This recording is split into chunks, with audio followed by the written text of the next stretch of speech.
Bom, agora iremos começar o nosso trabalho de tema Sistemas Operacionais de Desktop Descontinuados.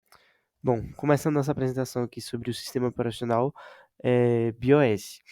O sistema operacional BIOS ele foi criado com o objetivo de maximizar o desempenho e com tecnologias realmente inovadoras.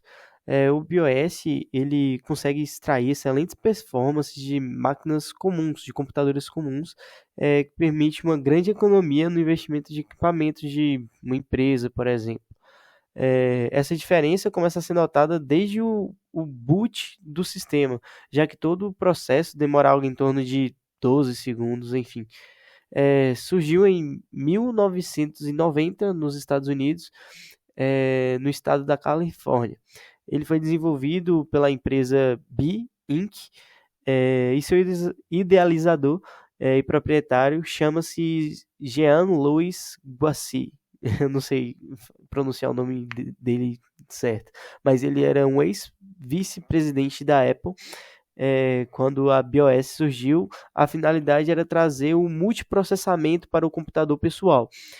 A ideia era meio que juntar 5 processadores simples e mais baratos que fariam a mesma função de um 486. Acontece que para fazer tudo isso era necessário ter um sistema operacional que suportasse mais de um processador. Aí foi criado então o sistema operacional BIOS. O BIOS usa símbolos e ideias familiares de outros sistemas operacionais, como arquivos, pastas, desktops. É, Já a sua interface gráfica é conhecido como tracker, que pode ser movido e configurado segundo a preferência do usuário. Isso é uma das características bem marcantes do BIOS, é essa boa, como é que eu posso dizer, essa oportunidade em moldar, em personalizar o seu sistema operacional. A estrutura operacional agora. A arquitetura do BIOS ele é composta por três camadas: o microkernel e drives de dispositivos, servidores do BIOS e kits de software do BIOS. Sendo assim, separamos uma imagem onde vai mostrar aqui um pouco da arquitetura em camadas do BIOS, onde mostra o hardware, o microkernel, os servidores, o BIOS Software Kits, né, e as aplicações. Então, eu vou explicar um pouco sobre cada um. Começando com o microkernel, que trabalha diretamente com o hardware. Ele toma conta das tarefas de baixo nível e de controle crítico, além de controlar o acesso à memória. O kernel também fornece outras coisas que os programas utilizam, como ferramentas de sistemas de arquivos, escalonamento de threads e primitivas de chaveamento de memória. Agora, irei explicar um pouco sobre os servidores. Os servidores estão na camada acima do kernel, como mostra a imagem.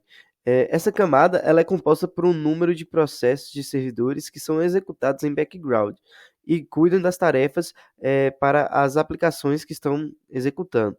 A arquitetura cliente-servidor no BIOS faz uso de protocolos de comunicação simples do tipo requisição-resposta.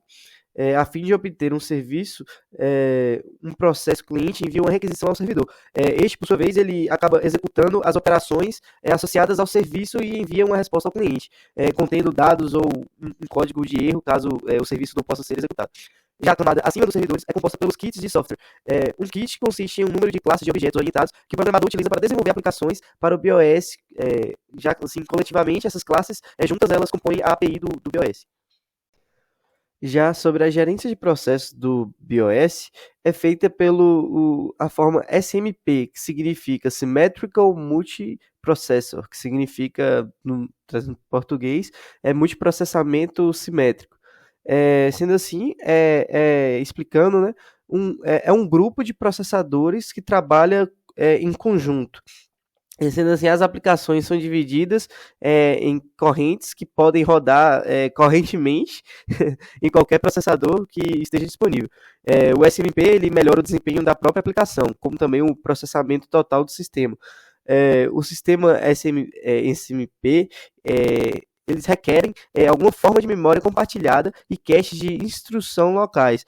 E o mais importante é o sistema de SMP, eles requerem aplicações que podem tirar proveito do paralelismo, ou seja, enquanto um processador está processando algo, o outro está processando outro de forma paralela. É, como o BIOS, desde o princípio, ele foi criado para ser multiprocessado. Assim, quando surgiu o SMP, bastou que a empresa, né, a BINC, incorporar ao sistema operacional, sendo que todo o seu funcionamento já era voltado para mais de um processador.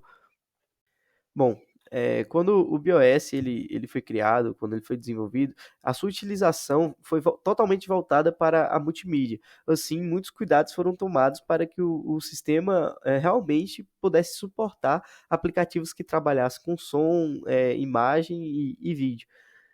Um sistema para trabalhar com o multimídia deveria ser um sistema operacional de tempo real. E para que pudesse garantir esse trabalho em tempo real, o BIOS ele trabalhava com multithreads e um sistema microkernel, como foi citado acima, permitindo que os drives fossem carregados da memória apenas quando fosse necessário. Já diversos outros fatores foram analisados para o desenvolvimento desse sistema operacional. Porém, a característica que mais vale ressaltar é o fato de ser novo e criado a partir do zero, na época. Já há 30 anos atrás, nunca se imaginava um computador que ia precisar de gigabits de dispositivos de armazenamento secundário e de memória. O problema atual é que a maioria dos sistemas existentes no mercado atual foram desenvolvidos há mais de 10 anos ou funcionam em cima de sistemas antigos. Assim, a proposta do BIOS era ser um sistema novo para a realidade atual. Apesar disso, a B-Inc. Teve sua parte intelectual comprada pela empresa chamada Palm em agosto de 2001, patrocinada pela Microsoft e pela Apple. Isso fez com que suas atividades fossem finalizadas em 2001, dezembro de 2001. Devido à questão de mercado, a Palm decidiu não continuar seu desenvolvimento. Nos dias atuais, existem dois esforços para evitar a morte do BIOS, o OpenBIOS e o Blue Edge OS. Sendo esse primeiro, o OpenBIOS, ele tenta reproduzir o BIOS com código aberto, e já o segundo, ele quer usar o kernel do Linux e implementar a compatibilidade com programas de BIOS. Agora eu vou falar do sistema operacional Arthur, né?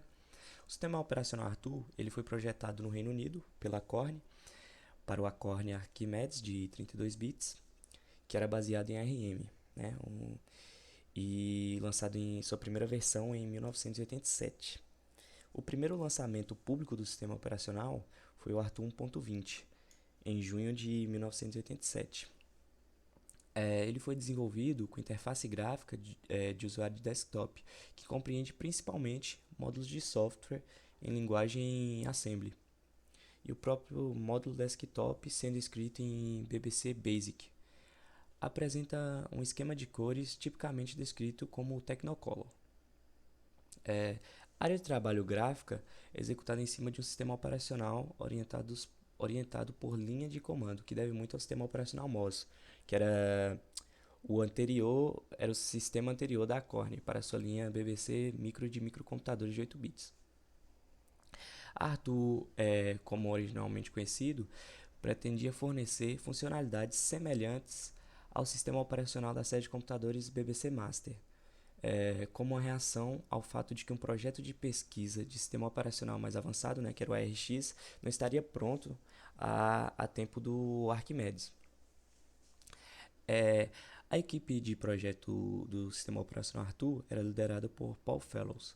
Ele teve apenas 5 meses para desenvolvê-lo inteiramente, né, desde o início, com com a narrativa de faça como o micro da BBC, né? Que ele foi concebido como uma opção até que o sistema operacional que a corrente de desenvolvimento, como eu tinha falado, o ARX, pudesse ser concluído. Porém, o ARX foi atrasado várias vezes, né? E acabou sendo descartado quando ficou claro que o desenvolvimento do Arthur poderia ser estendido para ter um gerenciador de janelas e um ambiente de área de trabalho completo. Além disso, o Arthur era pequeno o suficiente para rodar em máquinas com apenas um disquete, enquanto o RX exigia 4 megabytes e um disco rígido. O desenvolvimento do sistema operacional Arthur foi realizado usando um protótipo de sistema baseado em ARM conectado a um computador BBC, antes de passar, né, para o protótipo final, que era o Acorn Archimedes, né, o A500. Arthur não era um sistema operacional multitarefa, mas oferecia suporte para adicionar multitarefa cooperativa em nível de aplicativo. Nenhuma outra versão de sistema operacional foi lançada externamente, mas internamente o desenvolvimento do desktop do gerenciamento de janelas continuou, com a adição de um sistema multitarefa cooperativo implementado por New Rainy, que usava o hardware de gerenciamento de memória para trocar uma tarefa e fazer outra entre chamada e retorno da WIMP Pool chamada, que os aplicativos eram obrigados a fazer para receber mensagens sobre a área de trabalho, reminiscente de uma técnica similar empregada pelo Multifinder no Apple Macintosh. Isso transformou um sistema de aplicativo único por vez em um que poderia operar um desktop multitarefa completo. Essa transformação ocorreu na versão 1.6, né? Mas não foi divulgada até o lançamento. E com a mudança de nome de Arthur para RISC OS como versão 2.0. Agora falando um pouco do fim. Em 2011, né, o Business Insider listou o Arthur como um dos 10 sistemas operacionais que o tempo esqueceu. Dando continuidade à nossa lista de sistemas operacionais desktop que foram descontinuados, vamos falar agora do sistema operacional AmigoOS. O AmigoOS foi produzido pela Commodore com o intuito de integrar o computador pessoal Amiga. A Commodore estava percebendo que a linha de computadores domésticos deles estava ficando para trás.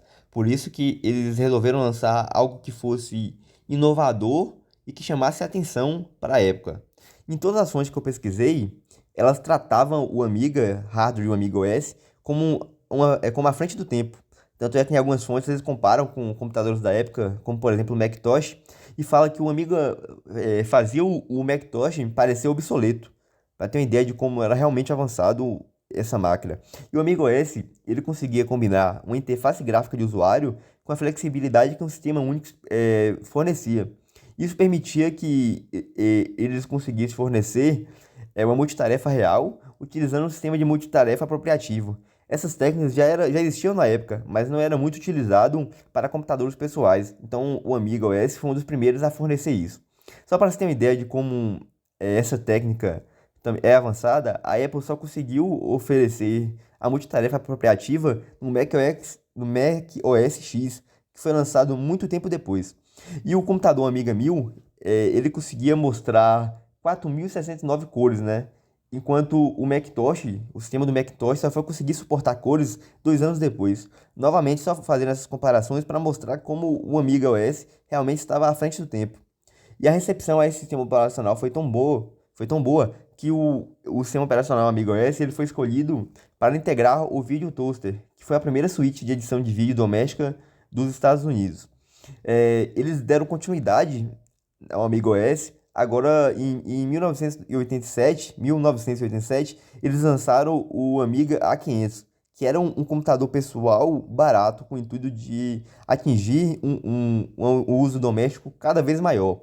E ele se tornou um sistema de jogos de primeira categoria. Então, era um sistema realmente que era, além de tudo, era bom para os jogos da época.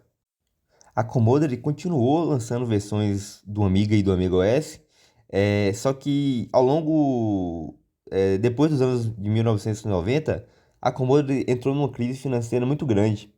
E isso também despencou as vendas do Amiga e do Amiga OS. Então, depois que a Commodore faliu, a patente do Amiga OS passou de mãos em mãos, mas nunca mais o sistema voltou a ser relevante. Se você procurar na internet, vai até ter fãs que criaram versões. No YouTube mesmo eu vi um cara que estava utilizando o Amiga OS 4.1, mas é uma versão realmente só para trazer a nostalgia do sistema, não é algo realmente funcional assim que a gente pode ser utilizado nos dias de hoje. Então, um sistema que foi tão inovador que em diversas fontes que eu pesquisei falavam que fazia os outros computadores da época parecer obsoleto, acabou que caiu no ostracismo após a década de 1990, quando a Commodore teve uma crise financeira e começou a se distanciar desse desenvolvimento de sistemas. Então essa é a história do Amiga OS.